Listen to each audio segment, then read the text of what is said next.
So we're trading below that level, extending its fall, 125 points gone. Nikhil Ranka, CIO, Equity Alternatives. Nuvama Asset Management is now joining in.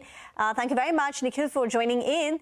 In this sideways grind, what fresh positions are you taking now?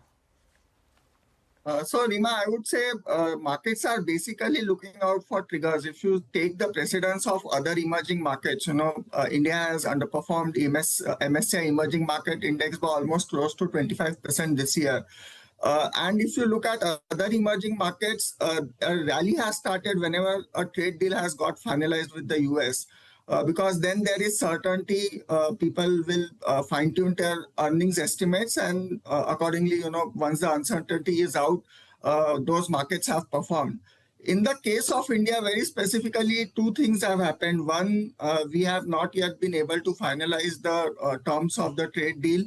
And the point is the time is clearly running out because Christmas is the peak season for US, and if we are unable to do it in the next 2 months, for a lot of the exporters on the textiles or the garment side, the peak season will be behind them and this year will get washed out.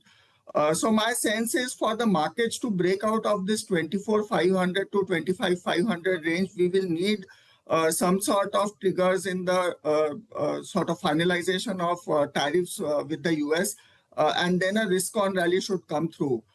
Even in terms of valuations, if you look at it, although we would have seen 1 year of time consolidation, on an absolute basis on FY27 earnings, we are not very, very cheap. We are still closer to 19.5 times FY27 earnings, which is where the median multiple is. So it's not that we have become extremely cheap on valuations in that sense.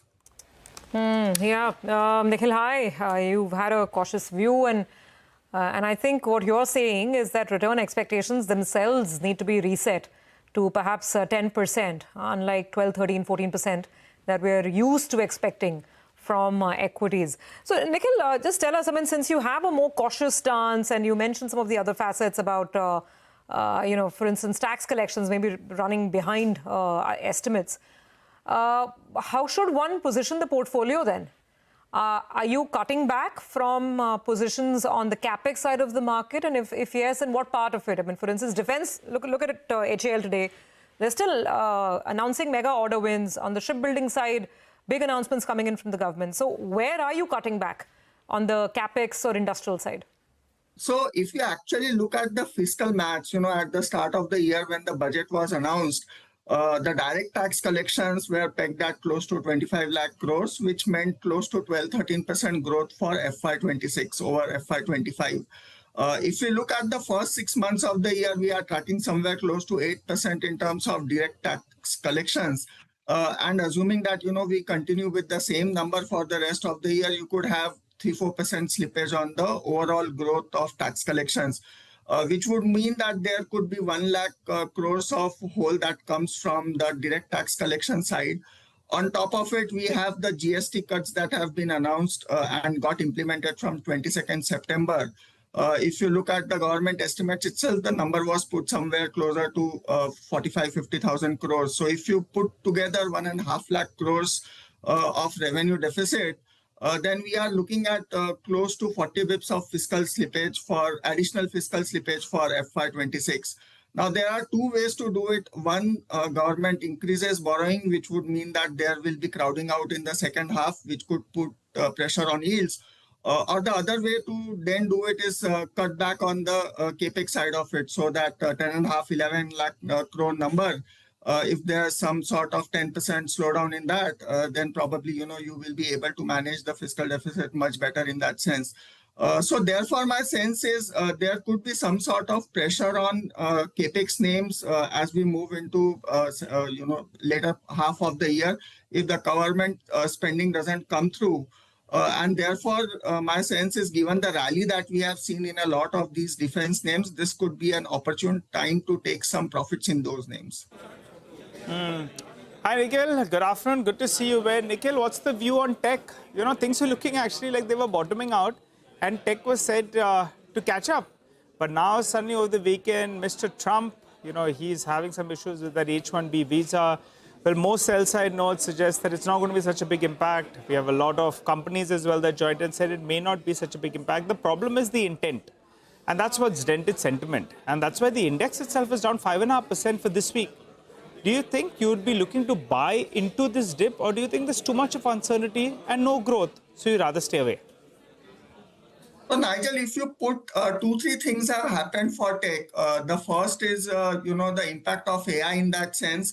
If you read some of the research reports that have come out, what they have basically put is that there could be 300 bips of deflationary pricing pressure on tech because of AI.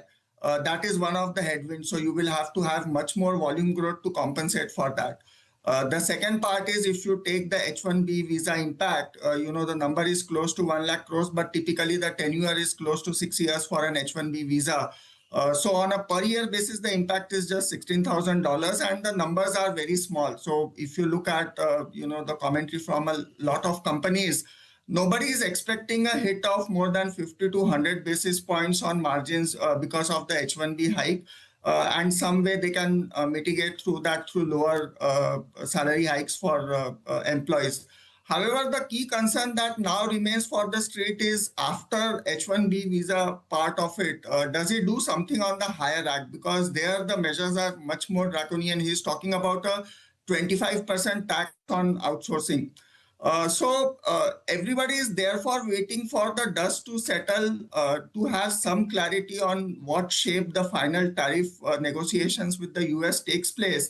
Because valuations anyways have become very, very lucrative now. Most of the names are trading 2 standard deviation below mean.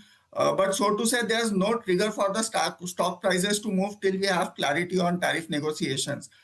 So we will see a very decent rally. The same thing what happened with auto stocks post GST cut. The only event that we have to watch out for, when does the tariff negotiation come through with the US? And I think then tech will start performing. You actually think this higher act, which imposes a 25% outsourcing tax, will come into effect? Because we've had these threats in the past. They've been introduced many times, in some form or shape. But they've not been converted into a law or passed through as a legislation. Do you think it's different this time, given the tension between India and US? And finally, after you just wrap up the discussion on IT, if you had to pick one sector as a secular trade for the next 3 to 5 years, which you're most bullish on, which sector would that be from here on?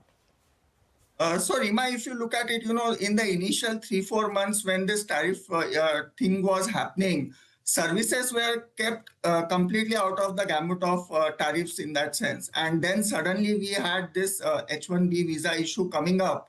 And then that created a sort of uncertainty for IT names. And then, talks of higher act also started coming. Given the way situation has been so fluid in the US in the last 5-6 months, you cannot rule out anything completely, I would say.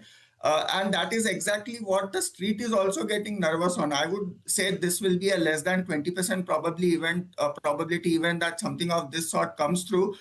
Because, the margins for most IT players itself is in the range of 12 to 14%. So if you start putting a 25% tax, ultimately it will be the US companies who will have to bear that. There's no way Indian companies can absorb that sort of cost hike, which would be detrimental for, jobs over there as well.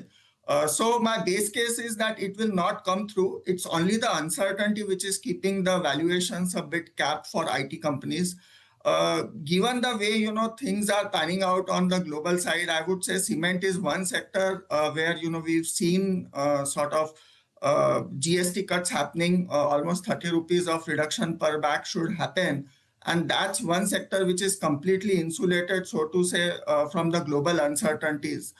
So in this sort of scenario, I think a lot of fund managers would want to hide in cement. And my expectations is that sector should do well over the next 2-3 years. We are very clear, given the way consolidation has happened in the industry.